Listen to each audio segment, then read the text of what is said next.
வணக்கம். நான் உங்கள் சக்சஸ் கி செந்தில். பிரச்சனைகளை தீர்ப்பதில் முக்கியமாக கருதப்படுவது புரிந்து கொள்ளுதல் என்பதாகும். புரிந்து கொள்ளுதல் பிரச்சனைகளை தீர்ப்பதில் முக்கிய பங்கு வகிக்கிறது. ஒவ்வொரு நாளும் ஒரு குறிப்பிட்ட அளவு பிரச்சனைகள் தோன்றிக்கொண்டேதான் இருக்கும். பிரச்சனைகள் தோன்றுவது அந்த சமயத்தில் சிரமமாக இருந்தாலும் பிரச்சனைகள் தோன்றுவது நல்லதுதான் என்பதை நாம் புரிந்து கொள்ள வேண்டும். தடைகள், சோதனைகள், பிரச்சனைகள் இல்லாவிட்டால் வாழ்க்கைக்கு அர்த்தமே இல்லாமல் போய்விடும். பிரச்சனைகள் இல்லாமல் இருப்பதே மகிழ்ச்சி என்று ஆகிவிடாது. கஷ்டங்களை எதிர்கொள்வதிலும் பிரச்சனைகள் தீர்ப்பதிலும் தான் மகிழ்ச்சியே இருக்கிறது. முன்பு சொன்னது போல் பிரச்சனைகள் தொடர்ந்து வந்து கொண்டேதான் இருக்கும். ஆதலால் அவற்றை அவ்வப்போது நீங்கள் தீர்த்து விடுவது அவசியம். இல்லாவிட்டால் அவை ஒன்று சேர்ந்து சுமையாகி உன்னை அழுத்தி கொன்றுவிடும். ஆம், தீர்க்க வேண்டிய பிரச்சனைகளை அவ்வப்போது தீர்க்காமல் விடுவதால் தான் பலர் மன அளவிலும் உடல் அளவிலும் சோர்வுற்று முறிந்து போகிறார்கள்.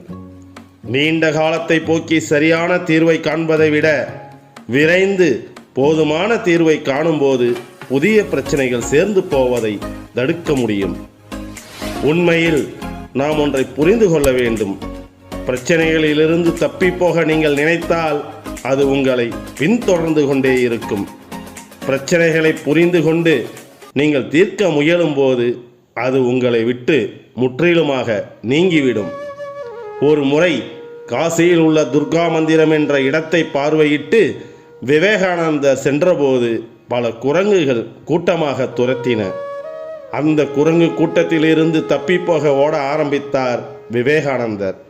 குரங்குகளும் வேகத்தை அதிகரித்து அவரை ஓட ஓட விரட்டியது. இதை பார்த்து கொண்டிருந்த ஒரு துறவியின் குரல், நில், அவற்றை கண்டு அஞ்சுவதா? அந்த குரங்குகளை திரும்பி பார் என்றார்.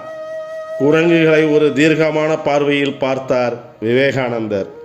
அவ்வளவுதான், குரங்குகள் திரும்பி ஓட ஆரம்பித்தன. இந்த நிகழ்ச்சி பற்றி சுவாமிஜி சிகாகோ நகரில் தனது சொற்பொழிவின் போது எடுத்துரைத்தார்.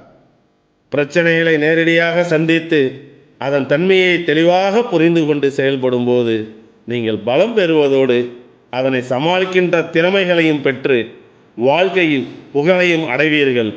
அத்தோடு உங்கள் மதிப்பையும் நீங்கள் உயர்த்தி கொள்ள முடியும். பிரச்சனை கடுமையாகத்தான் இருக்கும். அவற்றை முகம் கொடுத்து வெல்லுங்கள். ஒவ்வொரு சவாலிலும் வளருவதற்கு வாய்ப்புண்டு.